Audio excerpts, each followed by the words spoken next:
you here? Yeah? Check 1, 2.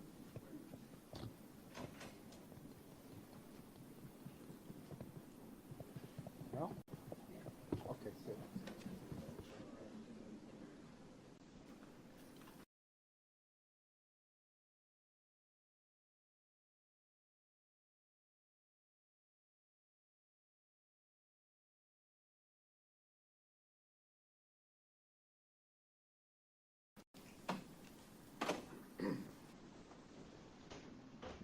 Good afternoon, everybody. My name is Deputy Chief Derek Swope of the Altoona Police Department. Today we're going to go through an incident that occurred in the city of Altoona.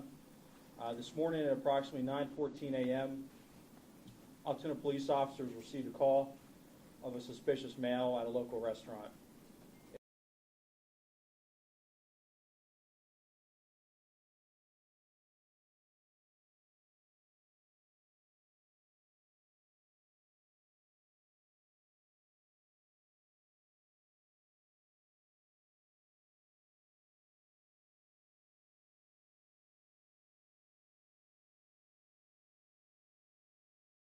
It was reported that the male matched the description of the UnitedHealthcare murder in New York City. When officers arrived, they made contact with the male who had a face mask on. That male was asked to remove his face mask, and officers immediately recognized him as a suspect in the New York City shooting in recent days. That male was asked for a form of identification. He then provided a fake identification card out of New Jersey. After a brief investigation, it was determined that the ID provided was in fact a fake ID, and he was subsequently arrested. Luigi Mangione. From there, continued search of his property. A firearm was located, and a suppressor was also located. There were also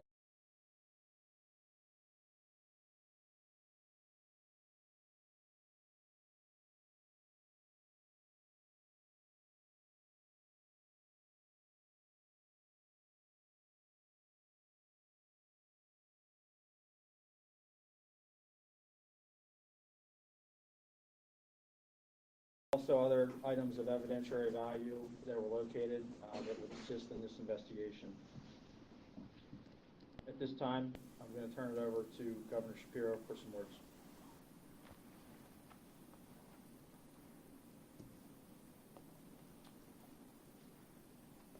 Thank you, Deputy Chief Swope, and let me acknowledge and thank the law enforcement who I'm joined with today, beginning with Lieutenant Colonel Commissioner Tisch from New York. I want to begin by thanking our fellow Pennsylvania resident who acted as a hero today. Pennsylvania resident saw something early this morning at McDonald's and said something to our local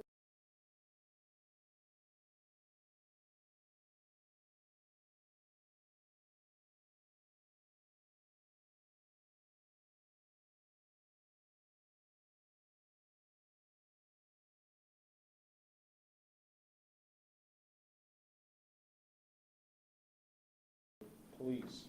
Our local police here in Altoona acted swiftly. I want to say a special thanks to Officer Tyler Fry of the Altoona Police Department. Officer Fry is about 6 months into his time serving his fellow people here in Pennsylvania, and he acted swiftly, he acted with smarts, and he acted with calm. You know, safety often turns on the strength of the relationship and help law enforcement here in Pennsylvania as we continue with our investigation. You'll see photos of the suspect who was here, and you should know that this suspect traveled between Philadelphia and Pittsburgh, making stops in between, obviously here in Altoona. I want to ask all of our fellow Pennsylvanians to help us with any tips that they might have by contacting us at 800-4-PA-TIPS.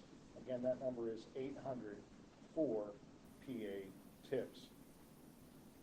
The suspect was just arraigned here in the courthouse, and presumably New York will file charges very, very soon. That process will continue to play out, and justice will be delivered in this case. This case is hinged on attention.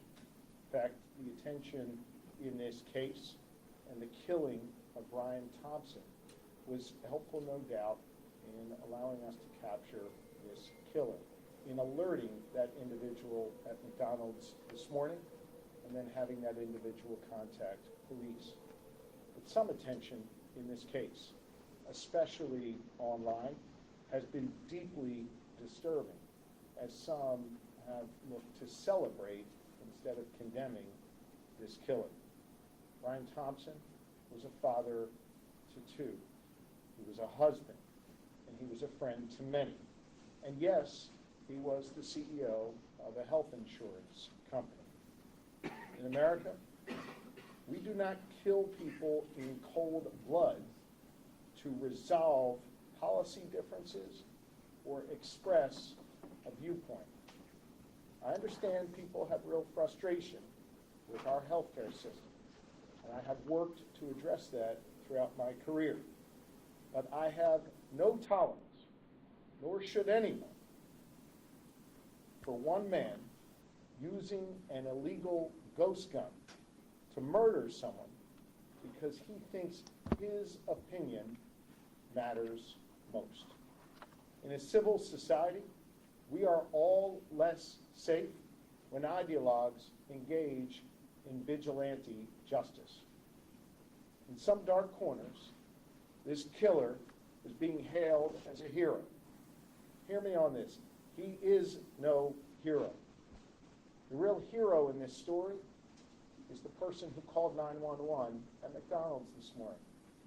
The real heroes every day in our society are the women and men who put on uniforms like these and go out in our communities to keep us safe. This killer is not a hero. He should not be hailed. Mr. Thompson, I understand, was laid to rest earlier today in Minnesota in a private setting.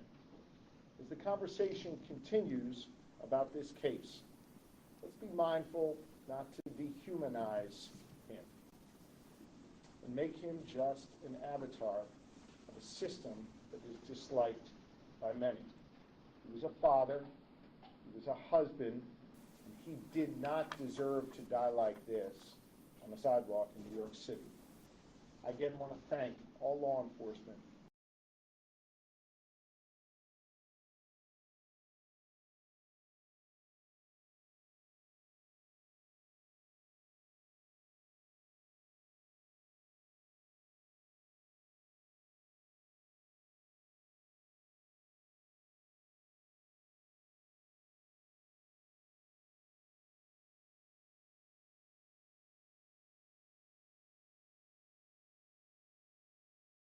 present here this evening.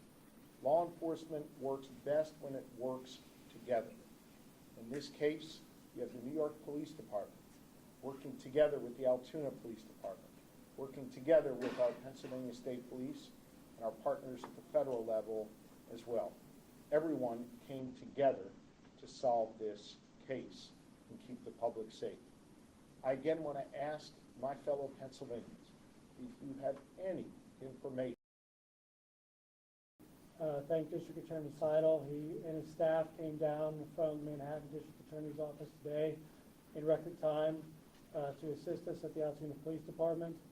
And as the governor stated, the state police, the Altoona Police Department, the FBI, the New York City Police Department, Logan Township Police Department, the Blair County Sheriff's Department, and other agencies all worked together today to do what needed to be done to seek justice. I'd often talk about how the community in Blair County to contact local law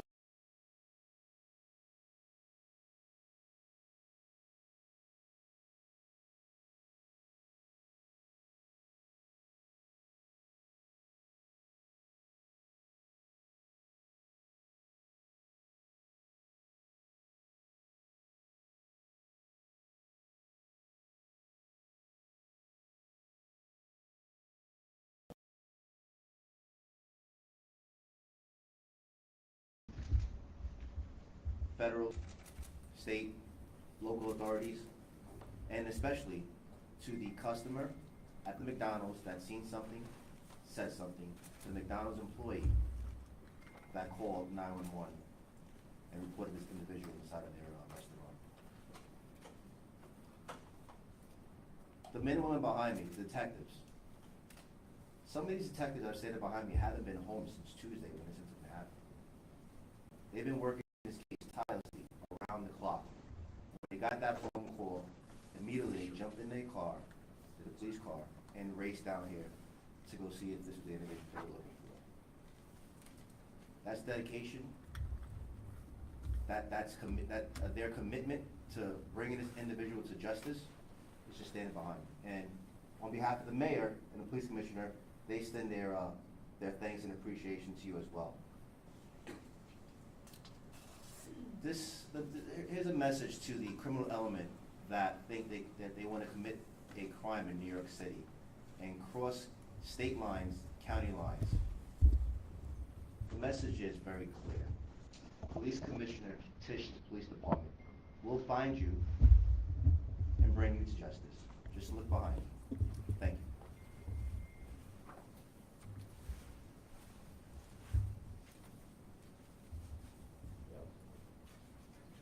I think with that, we'll be happy to try and take a few questions. Governor, question, I guess maybe for the local law enforcement about the arrest specifically today.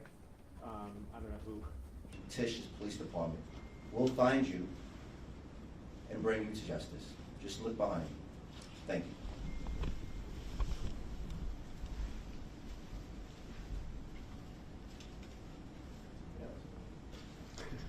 I think with that, we'll be happy to try and take a few questions. Governor, question, I guess maybe for the local law enforcement about the arrest specifically today. I don't know who that would be. Defer to Altoona. I guess I'm curious if we could hear a little bit more about the dynamics, if you could step to the podium, sir. We could hear a little bit more about the dynamics inside that McDonald's. I know there was some detail in the affidavit about what happened when the individual was asked if he'd been to New York. Could you speak a little bit to his demeanor and how that played out? Sure. So it was a peaceful arrest, first and foremost. The officer quickly recognized the male as the suspect from the shooting. And within several minutes, seconds of the first contact, he had asked the suspect if he had been in New York City recently. And that really invoked a physical reaction from the suspect. He became visibly nervous, kind of shaking at that question. And he didn't really answer it directly. So that statement alone really said a lot. And the suspect didn't have to say a lot after that question to show that he was very nervous at that point. And was that the officer that the governor mentioned who's new on the job, who was involved in that? Yes, so Officer Fry's here to my left. Officer Fry can step this way a little bit. And then his partner that he was with, Officer Joe Detweiler. Officer, could you maybe identify yourself and maybe describe that whole interaction and what played out? Spell your name. Yeah, Joel Fry, Tylerfry. So whenever we got on scene there, we were able to pretty much find where he was at in the restaurant. And as soon as he was wearing a blue medical mask. As soon as we pulled that down, or we asked him to pull it down, me and my partner and I recognized him immediately, just from what we saw in the media, with photos, videos. We just didn't even think twice about it. We knew that was our guy, but he was very cooperative with us. Didn't really give us too many issues. Once we found out his identity, we took it from there. How does it feel with 6 months on the job as a law enforcement officer to be part of, to make this arrest? I can't say I was expecting it by any means, but it feels good to get a guy like that off the street, especially starting my career this way. It feels great. So upon his arrest, has he made any statements since his arrest? Has he asked for a lawyer yet? To my knowledge, he hasn't made any statements. You guys How are long was he saying, staying in Altoona, and where was he staying, and then was the gun on himself, or was he in like a car somewhere? We are still investigating how long he's been in Altoona. There's still a lot of follow-up to do on this case. Again, the men and women behind me are assisting with that. Can you tell We're us? still looking into it. I'm going to ask Lieutenant Colonel Bivens of the Pennsylvania State Police to address the question you just raised. So there are a lot of things that need to be followed up yet in this investigation. Certainly, there were a number of items that were found on his person, in his backpack, that have been inventoried, and we've begun to do an analysis of some of those. There were written documents. There are electronic devices that are in the process of being downloaded. Search warrants are obtained. And so over the next hours and days, those efforts will continue. We're going to take a closer look at all of the information that we can glean from that regarding his activities up until and during the time of the homicide, his flight from New York, and we know that he has been in Pennsylvania, excuse me, for several days. And so part of that investigation will also focus on trying to retrace his steps. We've already identified businesses, for example, that he frequented in this area and activities that he engaged in. That led us to more evidence. And so all of that is becoming kind of a mountain of evidence that has to be analyzed and looked at. I'm confident we'll have a much better idea of his activities over the past number of days in New York and in Pennsylvania. Additionally, we're also trying to determine that we don't have another actor or an accomplice out there. So this information will all be used to help us prove or disprove whether that exists and whether there were any other intended targets. So a lot of questions that are out there that are unanswered yet, but we have a lot of information that we can examine that hopefully will give us some of those pieces of data that we need. Someone asked about the interview. He was initially cooperative. He is not now. And so he has been arraigned and transported and will be securely housed pending the filing of additional charges in New York. So you said he is an actual suspect in the. Governor, you mentioned that he was in Pittsburgh at some point, is that correct? What Yes. do you know about that time in Pittsburgh? We're not going to get into any more details at this time. We would like to hear from any Pennsylvanian or any Pittsburgher who've had any sightings or any dealings with the individual. That's why I specifically asked for anyone with tips to share that. But Can you talk about the extradition to New York? How does that process work? I know that you have your case here, but what happens with the New York market? And how long does it take? Thank you. So that answer depends. Once the charging documents are filed in the state of New York, we will file a fugitive justice complaint against the defendant. He'll be brought before a common pleas judge shortly thereafter. And the defendant will be presented with the option to waive his extradition or to contest his extradition. If he waives his extradition, we of course will make him available to the NYPD and the Manhattan District Attorney's Office as soon as we're able to arrange his transportation there. If he contests it, that process typically takes between 30 and 45 days to do the requisite paperwork, but we do that all the time in our office, and that's kind of a normal procedure.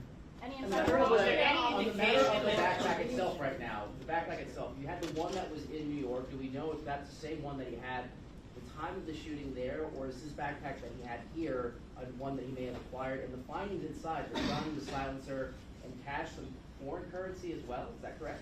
I'll defer to someone else. I'm not going to speculate on any of the interpretation of the evidence. I'm going to rely on the officers doing the investigation to complete that and reach their conclusions. Can you say more about Any possible that motives in at this this case? point he is a suspect in the hit on the United CEO? Can we call him a suspect at this point? Obviously, he was arrested on other. Yes, as we confirmed at his preliminary arraignment, with the permission of District Attorney Seidel, we expect charges to be filed forthwith. And obviously, that I'm not going to speculate on that timing, but tonight or tomorrow or sometime in the very near future for homicide. Any Governor, insight into just to- say, just sorry to sir, can I clarify just one ask, quick- sorry sir, can I just ask, in terms of the officers investigating this case, can you say any more about a suspected possible motive? So at this point, we're not going to comment on that. I mentioned that there is a lot of information to go through. Certainly everything has been or will be shared with NYPD, but there is other information that really doesn't even pertain to that investigation that, again, focuses more on his activities here in Pennsylvania and other travels. So all of that hopefully will shine more light on it. There is some information that gives us some insight into his thinking, but again, all part of the ongoing investigation, way too early to Can you say discuss anything more about the document that was found, the handwritten document? As far as the NYPD, we're not going to be commenting on the investigation steps here. In the next couple of days, there'll be immediate availability at One Police Plaza, and Commissioner Tisch will update. Commissioner Tisch and the Chief of Detectives, Joe Kinney, will update the media at One Police Plaza. But I will be happy to talk about that. The Commissioner Tisch and the New York City Mayor did FaceTime Officer Fry, and then thanked him for their service. So that was he got a pretty cool phone call from the mayor and our police commissioner. Do we know how he got to Pennsylvania? Was it through aircraft, train, bus? How did he arrive in Pennsylvania? Again, we do have a good idea of that, but all part of the ongoing investigation. But just to clarify, Governor, you had suggested, I think I heard you, I want to make sure I heard it right, that he, I guess he took a bus from the terminal, the George Washington Bridge, to Philly, and then from there he was around the state and wound up here, or is that can you be any more specific about how you think this worked? Well, again, I'll jump in. It's all part of the ongoing investigation. So yes, we do have a good idea how he got from Philadelphia to Pittsburgh, but there are some gaps in time. And so before we start laying out a timeline of his travel, we really need to work through all of that. And so we know that at some point it is likely he was in a variety of locations across the state, to include Philadelphia, Pittsburgh, and points in between. And then Altoona, so Philadelphia, then Pittsburgh, and then he made his way back here to Altoona. Again, that will all be part of the, I mean, logically, he's caught here in Altoona, so logically he was in those locations first. But again, the timeline of all of that will be part of the ongoing. So how did you evade detection for several days? Obviously, he was caught at McDonald's this morning. Guy's got to eat. For the past few days, he's been on the run for multiple days at this point. How did he manage to evade detection for so long? So I think, again, as part of the ongoing investigation, when we determine where he's been, where he's stayed, those kinds of things, we may be able to answer some of those questions. But right now, I will tell you that based on everything that we have seen, he was very careful with trying to stay low profile, avoid cameras, not all that successfully in some cases, but that was certainly the effort he was making. He took steps to try and avoid detection with some of the electronic devices and things as well. So again, all part of the investigation, but clearly, somebody that was very security conscious and trying to avoid. And to be clear, he has no criminal record, and this was a name that was not previously known to law enforcement? I am not aware of a criminal history. Could you speak to those tech evasion devices? It was mentioned in the hearing, and then the defendant said that those were waterproofing bags. Could you speak a little bit more to what was taken into evidence today? No, not at this point. Again, I've spoken generally about what's there, but at this point, everything remains under investigation, and we'll have much more information, and New York will certainly have information for you in the future.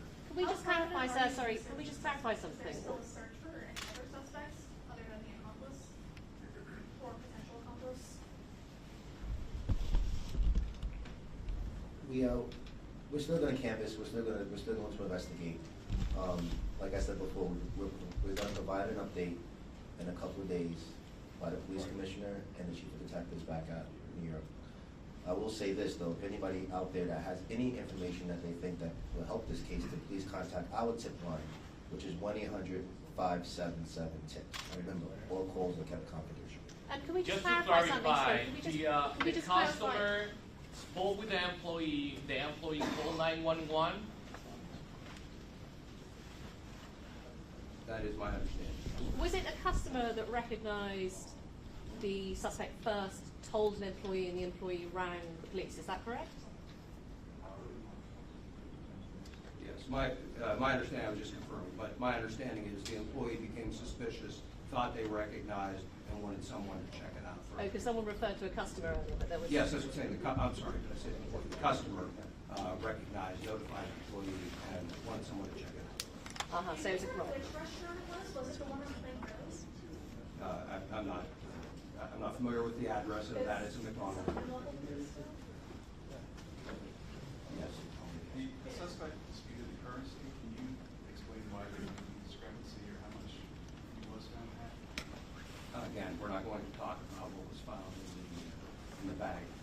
have accurately cataloged everything that was in there, and that would be a matter for the future. DA Weeks, could you repeat what you said in court about that money? I certainly stand by all the comments I made at the preliminary arraignment, but I'm not going to comment any more on the evidence at this time.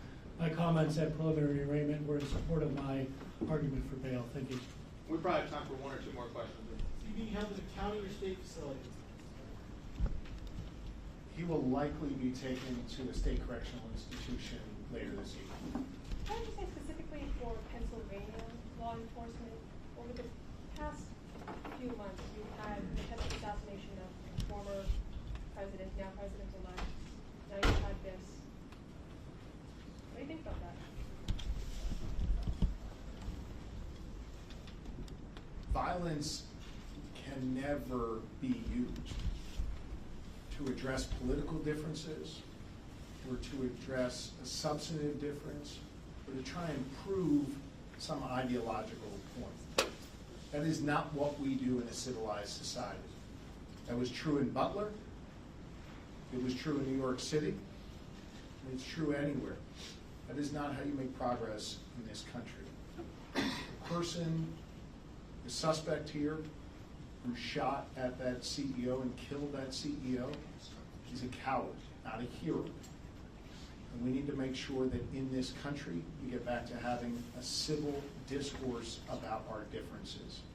And that is an important lesson coming out of Pennsylvania, and it is one that I think the rest of the nation needs to hear as well.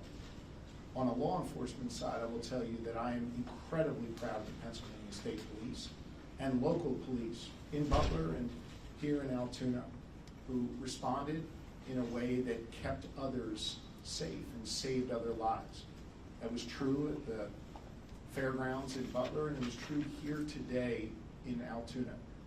Had that local Pennsylvanian not spoken up, had that wonderful police officer who's been on this job for 6 months not acted calmly and swiftly, God knows what could have happened. So I think the lessons coming out of Pennsylvania are that violence is not a way to answer questions and address problems, and that we have the gift of law enforcement here in this Commonwealth who care deeply about the safety and well-being of our fellow Pennsylvanians and our fellow Americans, and I commend you for that. Thank you all. We're right with you.